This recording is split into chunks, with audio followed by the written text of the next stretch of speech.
Canterbury Multi-Use Arena elected members update. So, first and foremost, for those that don't know, I'd like to introduce Chris Thomas. He's the CMUA PD Limited's project director for delivery of this. So, welcome, Chris. I'm not asking him to speak to this; just put names to faces so that you can see. But if there's anything you want to ask them, please do. Do you want to take the update as read, or we just want to give you a quick update on our current status at the moment? I think we can take the update as read. It's just if there's anything to add that's happened since the update was prepared. We can talk to. We've just completed, obviously, the RFP closed on 29th of January. We've just spent probably the most intensive reading of document period for about 3 weeks, and we've gone through some fantastic presentations from 3 great opportunities.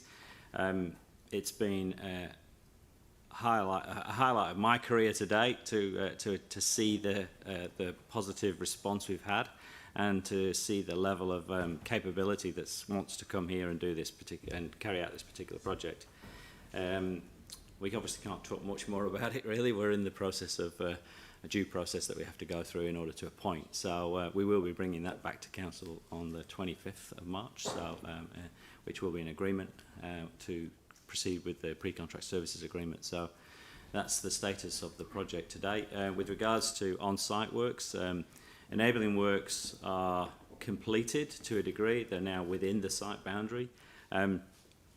The cones or the permanent bollards that are in place on Litchfield and Cashel Street are part and parcel of the permanency and the road stopping exercise that we're going through, which is underway, and the signage that supports that, and the warnings to people and the signing of that. I did speak to Councillor Johansson just before, and I've had an update from our project manager regarding ongoing discussions with our transport team in-house regarding the sequencing of the lights in the area and improving that sequencing so that the traffic flow can be enhanced. So that's ongoing. The only other thing we haven't spoken about is signage and further signage to assist the public, and I'll investigate that over the next day or so. So that's the latest update on the actual project itself.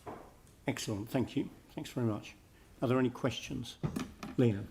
Just the one off the transport one, which was surely the lights at Cashel Barbados can actually be removed now because it's just a T intersection. Yeah, so that's underway. It's more around the flow on Barbados and Madras, which is being impacted by the sequences of the lights. So the team are currently talking to Transport about how they improve that. So I think But can you actually switch those lights off in the meantime before they're removed? That's exactly what they're talking about right now. Is okay, to get because I mean, there's just been a little bit of chatter around it, and it does seem to be a temporary solution. Yeah. Can you take the left and right turn arrows out of all the other lights? Yeah, honestly. While you're in there? Thank you. We'll address it.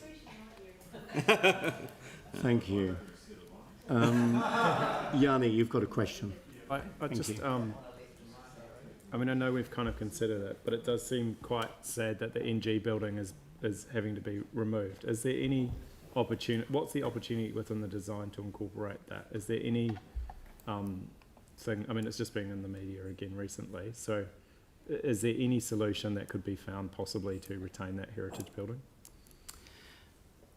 I think I have to refer you back to Lynn's and Lynn's acquiring that as part and parcel of the original recovery plan, and that's where we're at with that particular property at the moment. So I mean, I guess I just read the 10-year reflection of the quake, and there's been some pretty interesting and reflective pieces on the loss of heritage, the Majestic Theatre, for example. Is there any way that if that property is acquired, that it could be retained until the design is finalised, so that we don't lose the opportunity to incorporate it if it's possible? It's, I suppose, the intent of the precinct as a whole is not just the precinct. The precinct as a whole is clear, bar that one property, and to maximise the benefits to the community, we've got to give that opportunity to the design team. And the period that we're entering into at the moment is that design consortia phase, which is about maximising the opportunities for the whole of the city, and how we place the eventual arena on the site and locate it is yet to be defined. totally. We've only ever been we've only ever had a proof of concept which was about ensuring the quality of the investment case that we put to the Crown and Council. So, yeah, that building sits with Lynn's at the moment. I can't really comment. Sorry, all I was trying to understand is if it's acquired, does it have to be demolished straight away, or can it be given a bit of a stay while the design? Mr. Chairman, that's for Lynn's to. It's Yeah. Okay. Yeah. Mr. Chairman. Okay. As Mary says, we could probably have this discussion when we come back later. Yeah, Oh, okay. I think it would be, you know, I mean, Yeah, I don't know if certainly others read the pieces that were written about the lost heritage in the city, but I just thought it was quite poignant. But it's also about the future the of the point city. that And you this raise, is not Yanni, for is well council staff understood. to answer, Mr. Chairman. But let's pick it up at the appropriate time. Yeah. All right. Thank you. Any further questions on this particular report? All right. So I'm happy to move receipt of the report. Tim, you'll second. Any debate? All those in favour say aye. Aye. Against? That's carried. Alistair, thank you very much indeed. Thank you. All right. Now we move to item 14, the closeout report on Stapleton's Road.